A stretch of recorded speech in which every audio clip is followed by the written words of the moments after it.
Hello, I'm Jenna. Today I'm going to be doing a review on an RPG called Grasping Nettles. And this was made by Adam Bell. He sent me a PDF and asked me if I could review, and I said, sure, no problem. So, did a quick read through, and it's pretty unique. I would say it's very strong on storytelling, world building sort of game, which I love those type of games. So it has a sleepaway, um, microscope, legacy, those that sort of style, which I really love those games. So send it to me, sure, no problem. Took a look through it, and like I said, it's very unique because the mechanics are using 1d6, just one, and that's for movement. And it's called a wheel, and this is what it looks like.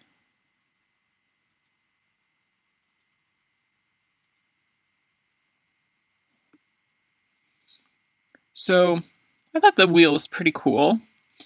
And as you can see on the wheel, each of those has a representation of what to do.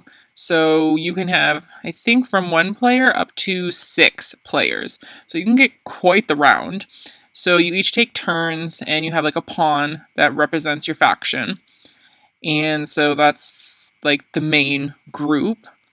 And they're the people that go out into the community, and they're going to kind of drive through town, see what's happening in that community. One thing that I really liked is there's no genre.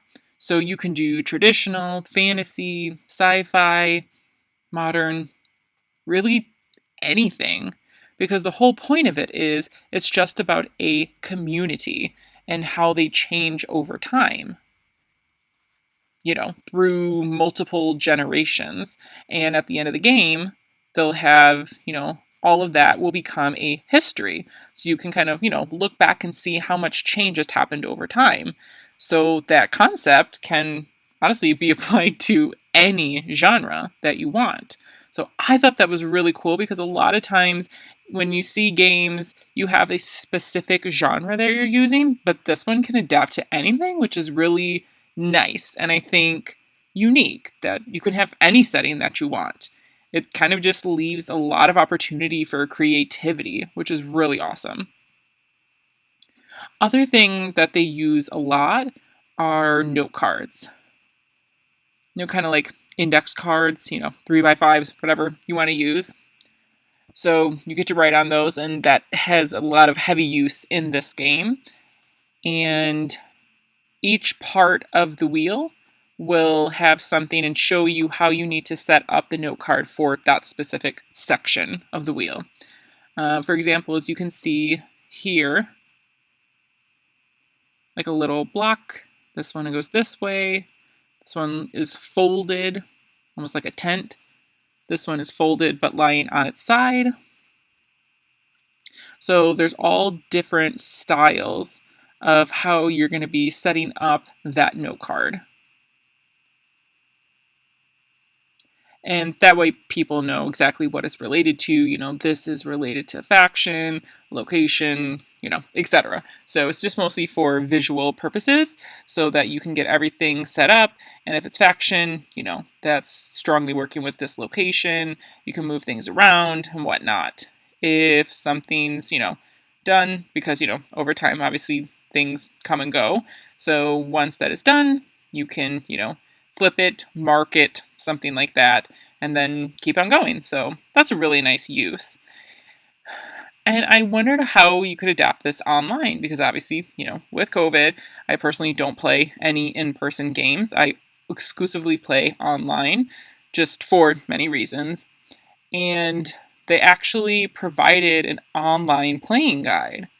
So something that would, go with this, which I thought was really nice. And it explains, which website you need to use. It's called Miro or Miro, which I'd never heard of before, so something new to me, but it had the instructions of how to use that, different links that you can go into. They already have, a template made that you can use and copy for the games. You just go in, take the link, copy it, and then you can modify it for your group, and you're good to go. So that was really nice that they had that set up, and it just made it a lot easier to get this game online, or if you want to do it in person. So I really appreciated that. So I would say that this game is really meta level sort of game. So, like I said, it could be solo or it could be group, but it really has you thinking a lot about this community and kind of thinking from an outside perspective of how you can change things, how you can react to different issues. How are things going to affect and influence each other over time? Maybe something influenced something from the future, from the past. It's very meta level and world building, like I said, that sort of game. It does have some individual focuses. For example, if you touch a specific scene, so you can kind of dive in and look into that one specific moment. And, there could be characters set up doing something and then kind of, roll, see what happens. So that's nice. It's not 100% meta. It does have some more individual like that. But I think that really reminds me a lot of a Legacy game that has a lot of more of a meta level, but also individual and kind of goes back and forth throughout time. So kind of nice that it reminded me of that, but still unique. I think Legacy is a much more complicated game. Don't get me wrong, love it, but I feel like this is a little bit more accessible, more rule light sort of thing. So it was nice to see that. I found that really cool. And it also kind of reminded me of Microscope as well. So they use a lot of note cards as well and kind of do an over the time what sort of happens game. So really interesting that it has kind of some influence and some vibes. I don't know if the designer really were influenced by them, but that's kind of just the vibes that I felt were kind of similar. So pretty cool game. Last thing I really enjoyed was they do emphasize that you can either create a specific genre, faction, what you want everything to look like. You can do that with your group or solo. You can start from scratch, but sometimes people just don't have the time. They're just overwhelmed. It seems like too much. I don't know what to do. So it's nice to have something ready to kind of get a starting point and an influence. So they do provide 6 different, I call them frameworks or like foundations that are ready for you to take. They already have some factions. They already have kind of some ideas of what things are supposed to look like. So there's 6 different ideas. And I think that's nice because they have one that's really sci-fi, one fantasy, one, modern times, a slice of life of what it could look like now. So there's 6 different options that you can choose from and kind of pick whatever mood you are. And they're all pretty unique. All of them are wrote by different people, guest writers. One was by Adam Bell, of course, but also guest writers. So I thought that was nice to include other people. That way, if you're in the mood for, building from scratch, you can do that. If not, you have something to pick from. So overall, I think that this is a really great game, and I think it'd be nice if you want a very light rule, collaborative storytelling, world building sort of style. Because again, this doesn't have a GM. It's pretty much GM-less. So pretty much everybody just works together, rolls, kind of story tells, adds to each other, and just kind of goes with the flow. So if you like that sort of game, this is definitely going to be a solid pick for sure. You will like this game. So if you like this video, go ahead and click like, subscribe if you haven't yet.